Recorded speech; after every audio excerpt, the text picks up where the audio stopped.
Coming up on today's episode, could we be living in two cities simultaneously? What's up with the rapid uploads this weekend? And what can you look forward to in the upcoming weeks? Up next on Themindhere.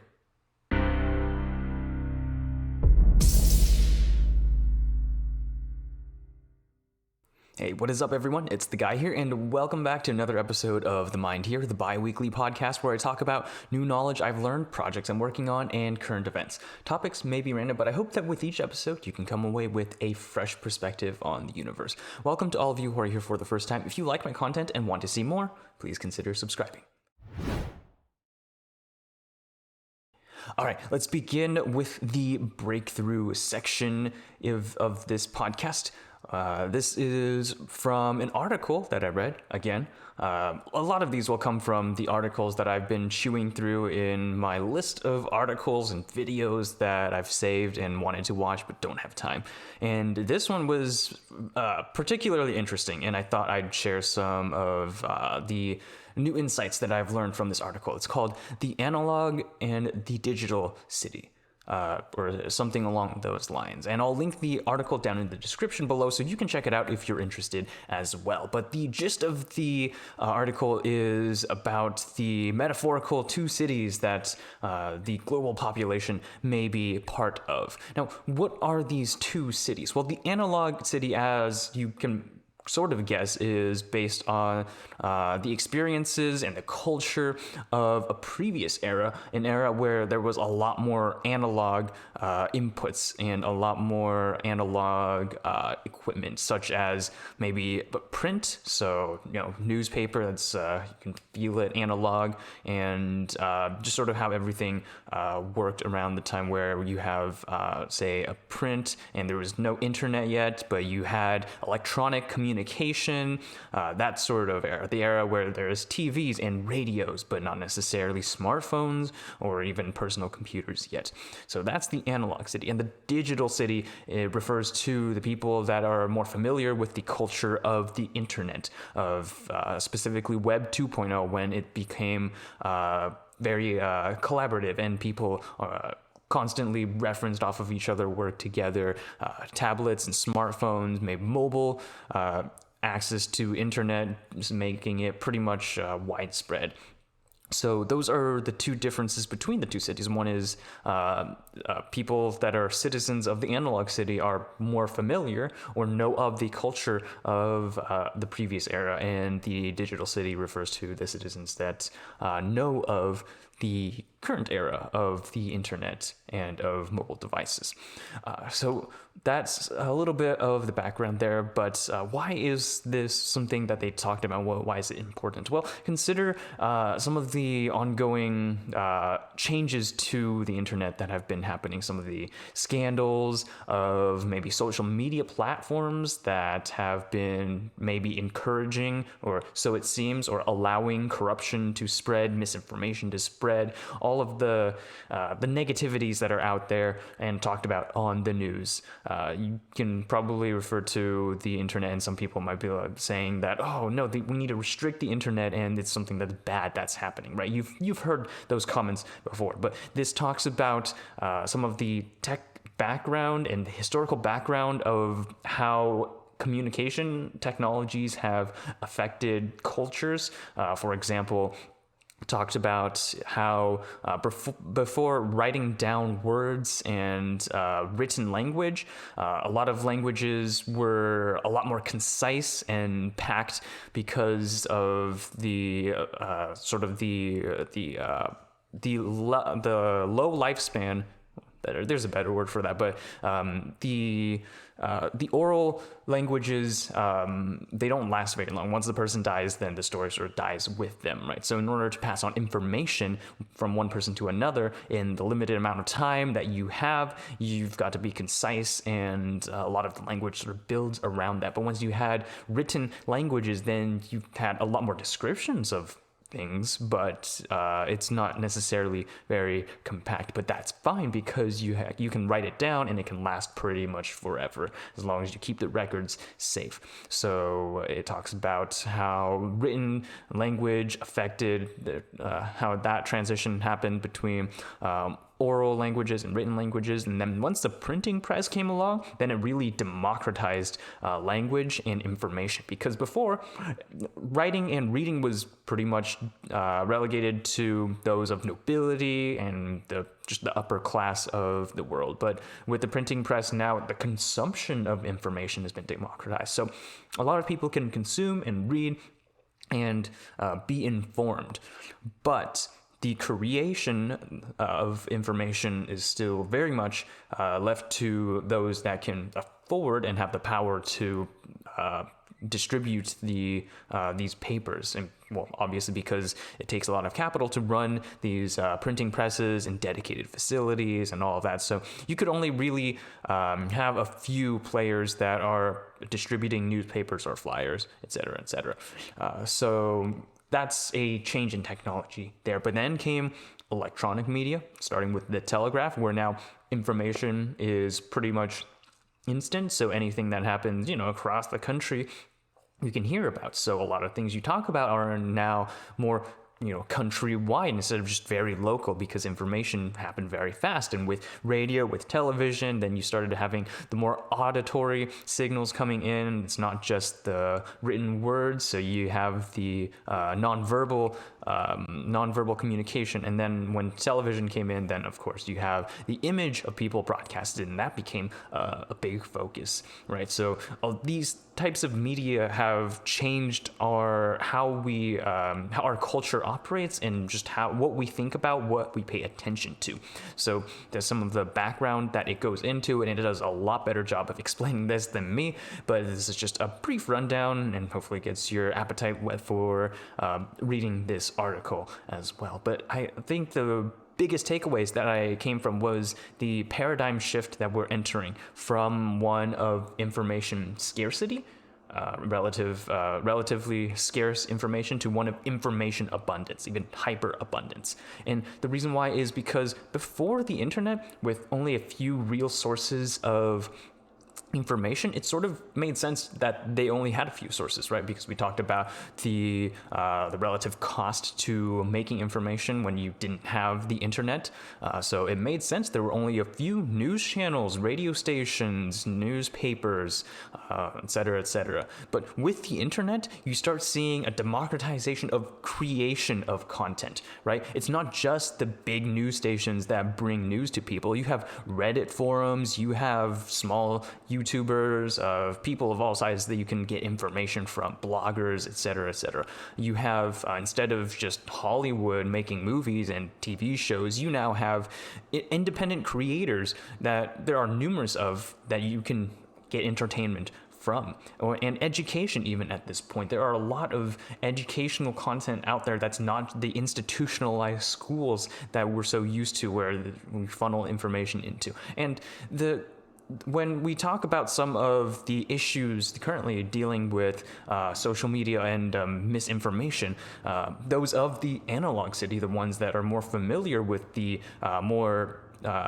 few sources and the information scarcity, might be asking for more fact-checking, rigorous fact-checking even. But the question then arises, who's doing the fact-checking? Why are they the ones that can say that this is fact and not? And the very issue of fact-checking is simply absurd to those that are from the digital city, because we know that information is abundant. There's going to be, if you want to find evidence for an alternative hypothesis or an alternative view, you're going to find that because of the abundance of evidence out there. So just simply fact-checking is not going to work. When we had only a few sources, making sure that these few sources were rigorously fact-checked made sense, because these were the sources that everyone listened to. So you had to have some sort of security, at least a sense of security of the information that you are consuming. But with all these independent creators now, it's pretty much impossible to fact-check everyone. And if you implemented a platform that if you implemented a platform that did so, that did some automatic fact-checking, for example, then those that were fact-checked out and were regarded as inaccurate will simply just move to another platform. It's not as if the platform is the monopoly here. There's chances for everyone to get their voices heard, which means there's probably going to be some misleading information out there. So there's not necessarily a solution yet, but some of the ideas from the analog city, where you have only a few people that are up in control and are doing things there, where you have a sort of centralized model of creation, that is going to change. And when we apply that thinking to what we have right now, chances are it's not going to work. So it's important to be aware of these two metaphorical cities that have these different cultures, part of different eras because of the different communication technology. So next time when you're, listening in on some news or reading on something about how the internet has done something horrible, or social media has done something, just keep that in mind, and keep in mind the paradigms that we live in. Maybe notice how the author may or may not be part of the digital city, and talking from that standpoint and that understanding. So keep that in mind. That's just something that I thought was pretty interesting. If you felt that this was something that interests you and could dive further into, then of course check it out in the description below.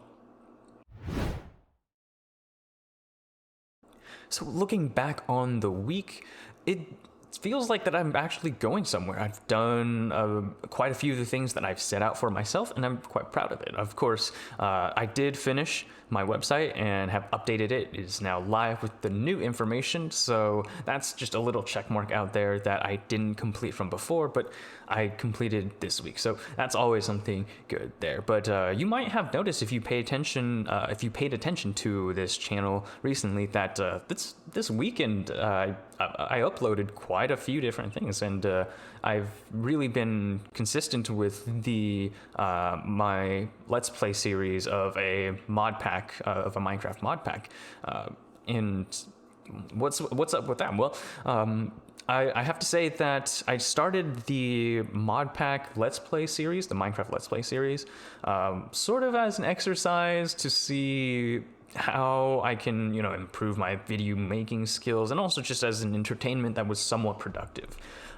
And what I learned a lot from it, and as I've been making these episodes, I've been making improvements every single time. So the more recent episodes I'm very proud of, and I'm glad to see that quite a few people have been subscribing, have been watching these videos. So I'm very grateful that people are enjoying the content that I put out there. So I really appreciate you guys, and I'll be working to improve that. But that's something that I'm quite proud of the past 2 weeks, just an improvement on improvement of these episodes from the Let's Play series. And not only that, this weekend I also uploaded a piano transcription, which I know I put out the phase transition video as sort of the final piece that I'll put out that's music related, but I've been wanting to get back into music, so it was sort of just a long break. And I did say indefinite, which it doesn't mean never. It's just I don't know yet how long it will be. Maybe it's a break. Maybe I'll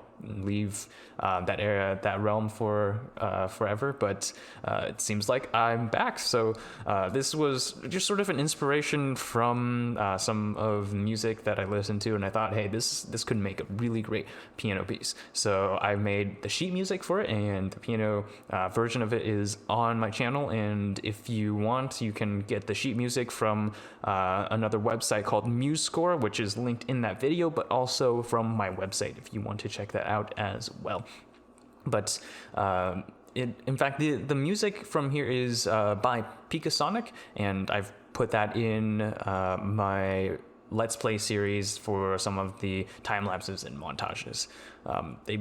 Pikasonic makes really wonderful music, and I just felt inspired to make a piano version of it. So you might be seeing a little more of that now, as I'm slowly getting back into some music that I've sort of been wanting to do, but it's something that I'm proud of, that I was finally able to do something new on the channel, and something that's a creative endeavor that I'm proud of. So I'm glad that I was able to carry through with that. But with all of those achievements, there's also going to be a downside and some other things that I can improve on. And one of the curiosities that I've noticed about sort of my pattern of behavior is that after something good happens, maybe a good accomplishment or something, there's a tendency for me to sort of self-sabotage, which doesn't really make sense, right? Once you build up that momentum for doing something good, why would you sabotage yourself and bring yourself back to zero? To be honest, I'm not entirely sure, but it could be that, this is not necessary. This is a psychological phenomenon that I'm sure is not that uncommon. But it could be the sense that, building back from the beginning is something that's a lot easier than the grind in the middle to get to the successful point. After all, success is not something that's sexy to do. It's sexy to look at the results of success, but to get there is a lot of hard work and a lot of grind, of tediousness, and just incredible mundane work that also goes into it. So maybe I'm avoiding that, but that's something that I'll definitely look into, and I want to fix that. So try to mitigate my tendency to be sort of self-sabotaging whenever something good happens. So something that I noticed, and maybe if you notice that, we can think of ways to conquer this. But that's some of my thoughts on what I've been able to do since last episode. And last but not least, I'm going to call some shots for what I'm going to be doing with the next up until the next episode. Now, with Thanksgiving in there, I'm not planning to travel back home or see family or do anything that you might consider fun, but it also gives me time to do, just some personal work and to really focus on some of the projects that I wanted to do. One of the projects that I'm now going to be focusing on is my Minecraft server plugin, the minigame Villager Defense, and it's something that I really need to start getting into. I've released the first production version, but I need to add more of the features and get it more refined. So that's a project that I'm definitely going to be working on. And of course, just additional self-improvement from reading articles or, keeping my knowledge sharp with, some Khan Academy or just other things to make sure I'm mentally up to shape. And of course, physically too, although I might take a little break since just this morning, I actually ran a 5K locally.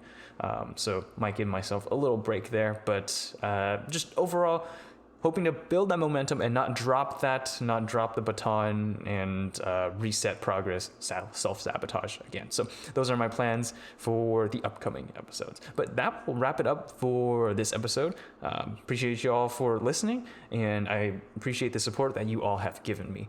And if you have any questions, comments, or concerns, feel free to leave them down in the comments section below. Take care, stay humble, and I'll see you all in the next episode.